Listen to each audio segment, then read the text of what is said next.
Hi, I'm Grant Imahara from Mythbusters. Grant! Is there a web series you're not involved with? Let me see. I have done actually a web series on almost every major geek YouTube network. Geek and Sundry, Nerdist, Stanley's World of Heroes. I've done them all. It's fun. It is fun. It's fun to get outside of my comfort zone and play. That's actually where I kind of want to go with it. Like, what drives you to do things beyond Mythbusters? Because surely this provides you with everything you'd ever need. Well, it's true. When you get to blow things up on a daily basis, you don't have many needs that are unfulfilled. But I do like being able to step outside of that and be creative. And a lot of times it's just friends that I've made will say, hey, I've got a web series where we play tabletop games. Will Wheaton. Yeah, and he's like, do you want to be on the show? I'm like, I'd love to be on the show. That sounds like fun. So usually it's just something where, Grant, I got this thing, sounds like fun. Sure, let's do it. Is there anything you've turned down? Any scandalous web projects that you wanted no part of? Not really, but I have gotten a few requests to do things where it's something that Discovery doesn't really think goes along with our brand, because they do have to approve all the projects that I do. Oh, okay. So even if it's like paid or non-paid, like if you're going to be appearing on the Project Workbench. Or is my web series so insignificant? Yeah. Doesn't Well, even show up on the Project Workbench might fall into a slightly different category, but yeah, for high-profile things, if there's something that they are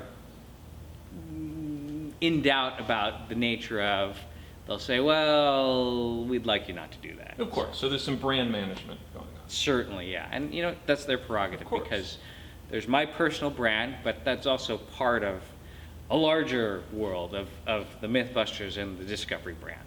Speaking of larger world, one thing that I'm sort of curious about with all the different projects you're involved in, is this part of a master plan of yours to sort of move more towards the acting field and out of the build/reality field? I think I'm still firmly in the build/reality field. It's just fun. It's fun to be able to do this, and people seem to keep asking me to do it, so I think I'm okay at it. But one day maybe it'll lead to something else. But for now, it's a great hobby to have on the side. I assume you're very busy with the filming of Mythbusters. How do you find time to do all these different projects that you're working on outside of Mythbusters? It's all at night or on weekends or during a production break. And our cycle goes, we shoot year round. We don't have most network shows have a hiatus, but we shoot year round. So it's usually about maybe 2 or 3 months on, and then we get a couple weeks off, and then we cycle a couple months on, a couple weeks off. And so usually we're able to fit something in during one of those breaks. Well, if it's a break, shouldn't you be taking that time to rest? Break? Yeah, it's true. I mean, but this is, when I have so much fun doing it, it's kind of like it's rejuvenating to, step into another world, the world of make-believe. Definitely. So speaking of which, great transition.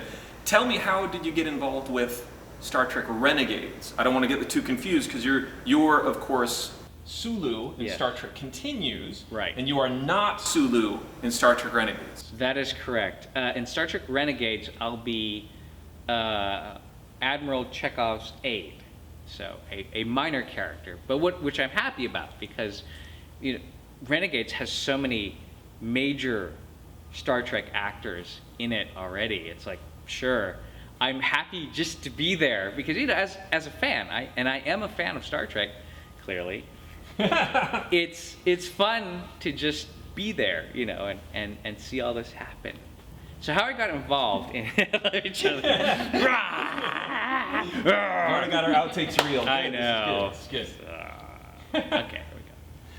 So how I got involved in Star Trek Continued, see, I do that I said it to Walter Koenig. I was like, so what are you doing in Star Trek Renegades? Yeah.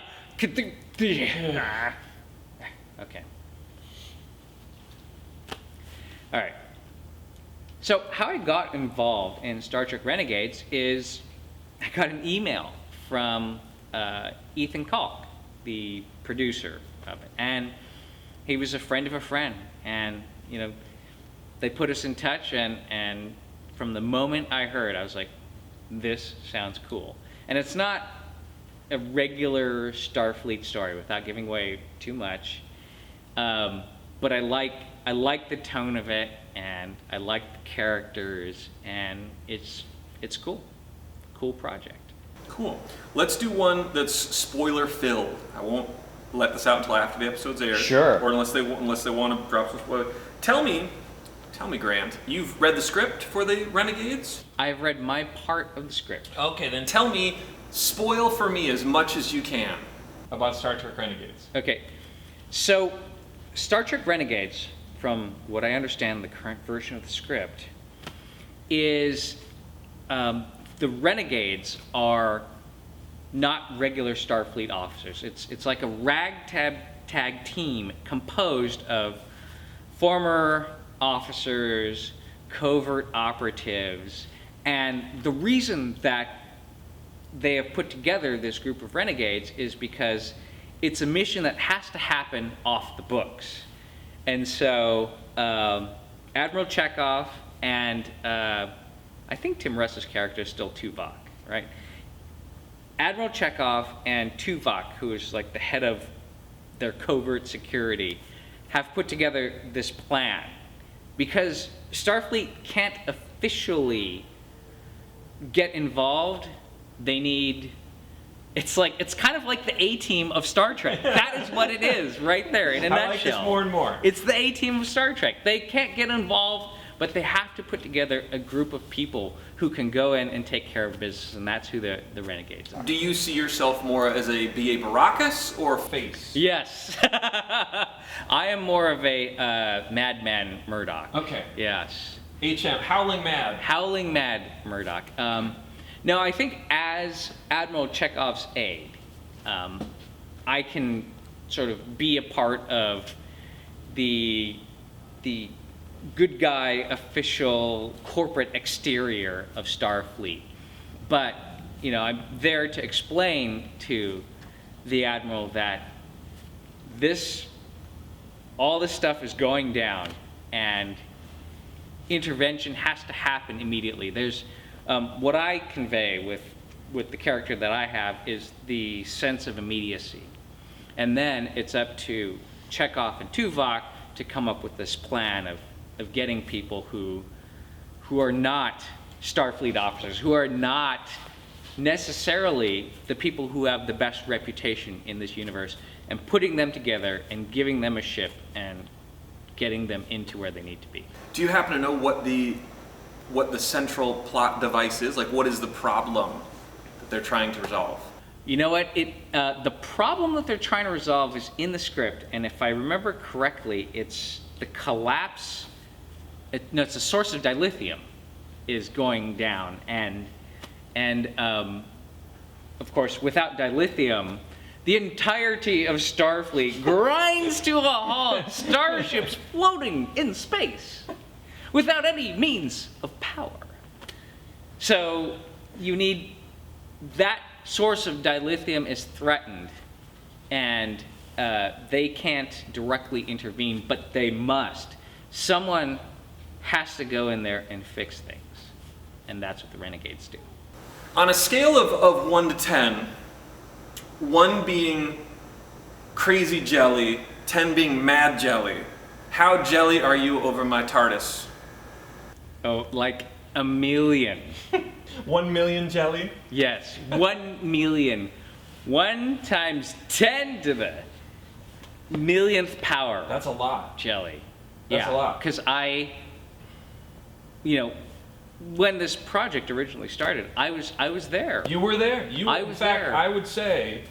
Not I would say. As a matter of fact, the inception of the TARDIS project was at Disneyland in one of their little cafes. Yeah. and it was you and I discussing it, and the kind of the fuel to my fire was you sort of introduced the notion of Hiring out for the cutting of the wood. Yeah. And I was like, that's a great idea. because my big fear is chopping. Something Yes. off. Right. And I think if not for that encounter, We wouldn't have gone on to, because then we met with Billy Brooks, Yep. my friend Ewan, and we were all like, yay, let's build TARDIS? Yeah. TARDISes, TARDISes? TARDI. TARDISes. and I think this is kind of where the disadvantage is that you're so busy. Yeah. If I wasn't so busy, I'd have a mostly done TARDIS in my garage. Is your garage tall enough? It's really tall. I will get a garage that's tall enough. Okay. They're much taller in real life than you think. It really is. Opposites of most things on television. Right. They're much taller Right. in real life. Right. In fact, When we started building it, we sort of got the first wall assembly, and I was like, that's really tall. Yeah. This is going to be big. And as I'm fond of saying, everyone thinks they're being clever when they say it's going to be bigger on the inside. I'm quick to reassure them that it's plenty big on the outside. And I did want to say, like, the original idea that you had of having someone cut it, though that provided me, I think, with the intellectual fuel and fire to move forward, I fear now, having mostly finished mine, there's deep danger in having someone cut all your wood. And the reason being is I have found that as you assemble the thing, dimensions shift and Yes. change. Yes. So, like, I built, for example, I built the base first. and then I built my posts, Right? and I measured everything a million times. And there's supposed to be like a 43-inch gap between the two posts. Every two posts had a different width gap. And I don't know where it went wrong, Because because I'd measure it all again, and I'd be like, no, it's perfect. then you put the posts in. Maybe the wood was warped. That's another thing that's weird. Like Yeah. When I go wood shopping, I will, I'll sight down the You boards. have to be careful. And then I'll bring them home, and I'll cut them, and then it's a hockey stick. Wood is not like metal. It's definitely true. it's a bummer. And I'm sure you don't need my tips in building stuff. I I understand. understand you have some experience building some things. But I guess what I'm sort of driving towards, Grant, is might that project ever happen for you? Is that something you desperately want, or is that just sort of more time than you have available? It is more time than I have available at the moment. So, someday I'll be able to retire from television, and then that's at the top of my list of fun things to build. It's actually really easy to build. Like, if I can build it, the last time I did any woodworking, I was in junior high school, and I built a chessboard. Yes. In between then and now, nothing. And I look at my TARDIS and I'm like, that looks really good. So I think one of the benefits of having a very forgiving medium is that you don't need a ton of talent to put something together. I think if I was machining something, Yeah. it might be more problematic. But here's another thing about something like the TARDIS, and that is when you see it in real life, even if it's not perfect, your mind makes it perfect. It fills in the gaps. And so if it's close, it's a TARDIS. Yeah, you're absolutely right. And I think that's something as someone who is typically a perfectionist in the stuff I build, Yeah. which also hinders me from completing anything. But as a perfectionist, working with a material like spruce and pine, which are very soft woods, and don't hold their shape very well, it took me a very long time to sort of just let go of that perfectionist. And like you say, when you see the thing sitting there, no one notices that the seams on the slats don't match perfectly. Yeah. You're just like, oh, it's a TARDIS. Yeah. And it's imposing. It's more like, it's not like, oh, there's this mother, oh my God, it's a TARDIS! Matt! You've got a TARDIS! That's the reaction I'm hoping for. You will get it. Okay. You will get it. Speaking of which, I understand you are a bit of a Doctor Who fan yourself. Yes? So much so but I understand you costume? Or Yes. You know what? Start again. Grand Imahara of TV's Mythbusters. Can you please explain to me the difference between costuming and cosplaying? I actually don't know. I know that I have friends who have very strong opinions about this. Yes? You have no opinion? I think that for me, it is fun, and I tend to lean towards calling it cosplay because it is fun to have the whole ensemble and to see friends, who are dressed similarly, and to see people's reaction. One, that it's someone in a really great Doctor Who costume, but two, it's someone that they know from another thing entirely different, from Grant from Mythbusters, who is now in a Doctor Who costume. Interesting. That didn't even occur to me. That is a very interesting element of your cosplays. Yes, it does. It does happen when I'm at conventions. But really, I mean, when you think about everything that goes into a costume, and like you, I'm a perfectionist. I want to have the right material, the right spacing of the pinstripes on Tennant's suit, and the right pattern tie, and the right shoes. When you think about it, there's a lot of work that goes into it. Definitely. Cost work. Cost work. That's what it is. I like this. A new genre of the hobby, coswork. But it is very satisfying, I must say, because I think that the final wearing of the costume is fun, but I also enjoy the chase of finding all the right materials and all the right things and all the right accessories to make up this costume. Speaking of accessories, I understand you have a cosplay partner for your Doctor Who costume. Is that correct? Oh yes, that's true. My real life partner, Jenny. So Jenny Newman is my girlfriend, and she is a perfect, dead-on Jenny, the Doctor's daughter. She really is. And She is. honestly, Jenny's cosplay of Jenny. I don't say this often because I think it's rude, but everyone else should stop cosplaying. because she's got it locked down. Like, it's Yeah. ridiculous. She is very good at it, and it's a little surreal because when that episode came out, she had friends call her up and say, "Jenny, you're on Doctor Who." No, you really, you are on Doctor Who. Your name and everything. Georgia Moffat, is that right? Georgia Moffat. I think so. I forget. She Yeah. almost had her own spin-off show, I guess. That we're gonna. I would have watched that. I would've That watched would have been awesome. I would have watched that, and I would have kept watching Sarah Jane Adventures. Yes. Had Elizabeth Sladen not passed on. Yeah. A little more about Doctor Who. When did you first become introduced to Doctor Who fandom? I was introduced to Doctor Who, well, let me put it this way. I grew up with Tom Baker as my doctor, and there was a huge gap of time where, I wasn't aware of all these other doctors, and then the series was rebooted, and much like I did with Battlestar Galactica, I snubbed the reboot. I'm like, reboot? No, I can't even consider that.